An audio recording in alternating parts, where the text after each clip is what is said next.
दिसतीया भारी नेसुनी साडी, काळजाच पाणी पाणी करतीया पोरही. अदा क्यूट वाली गावरान बोली, खट्याळ थोडी माझ्या काळजाची चोरही. थोड माझ्या पिरामात पड तू ग बाई, खुळ्यागत झाला मन तुझ्याच पायी.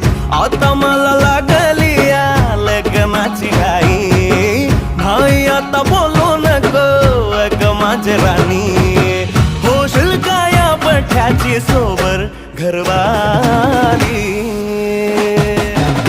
मराठमोळी थोडीशी साधी भोळी, स्वागताचा भारी बायको पाहिजे नखरेवाली. मराठमोळी